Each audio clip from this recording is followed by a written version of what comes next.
गाबोन 10 फेब्रुआरिनिफ्राय जानो गोनां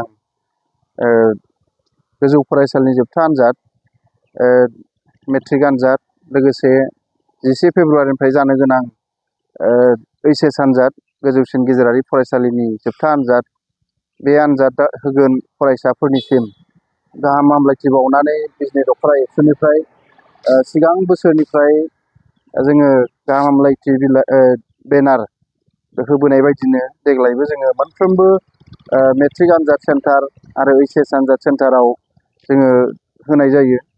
जोङो बे गाहाम हामलायथि बावनायनि सिगां साफ्रोमबो मेट्रिक आनजाद होगोन फरायसाफोरनो जोङो न' थांनानै गाहाम हामलायथि बिलाइ होनायजों लोगोसे फरायसाफोरखौ खावलायबोदों जे आनजादखौ मोजां होनांगौ, मोजाङै लिरनांगौ, बिनि थाखाय जोङो खावलायबोदों। आरो जोङो मोनफ्रोमबो मेट्रिक आनजाद आरो ओइचएस आनजाद सेन्टाराव जोङो बेनारनि गेजेरजों गाहाम हामलायथि बावदों साफ्रोमबो आनजाद होगिरि फरायसाफोरनिसिम।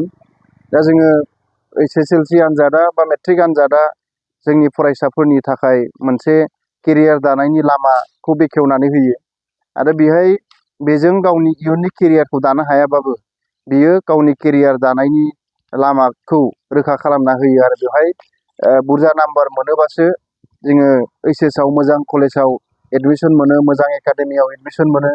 लोगोसे बे एसएसएलसि आनजादनि नम्बराबो गासैबो फरायसाफोरनि थाखाय गोनांथार नम्बर आरो गावनि केरियार दानायाव बियो गोनांथार। दा बेखायनो गावनि इयुननि केरियारखौ मोजाङै लांनो थाखाय जाहाथे साफ्रोमबो मेट्रिक आनजाद होगोन फरायसाफ्रा मोजाङै आनजादखौ होयो आरो मोजां फिथाइ मोननो हायो।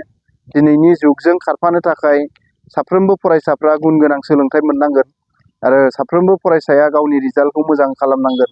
दिनैहाय गुन गोनां सोलोंथाइ मोननायजों लोगोसे दिनै गावनि केरियार दानायाव दिनै पारसेन्टआबो जोबोद गोनांथार, जौखोन्दोआबो गोनांथार, नम्बरा गोनांथार।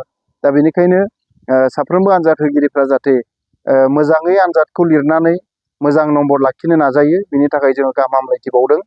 लोगोसे साफ्रोमबो ओइचएस जोबथा आनजाद होगोन फरायसाफ्राबो जिहेथु ओइचएसआ केरियार दानायनि बेयो मोनसे लामा, ओइचएसनिफ्रायसो जोङो गावनि केरियारखौ दानो हायो आरो दिनै ओइचएसआवबो मोजां नम्बर मोनोबासो बियो गावनि थांनानै थानायनि लामा जे केरियार बेखौ दाहैनो हायो।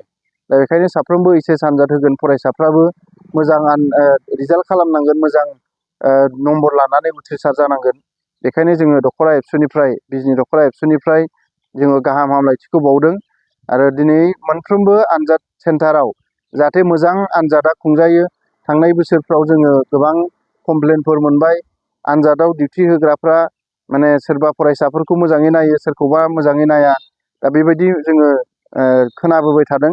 दा बेखायनो साफ्रोमबो फरायसाफ्रा गावनि रोंगौथिजों आनजादखौ होनो हायो।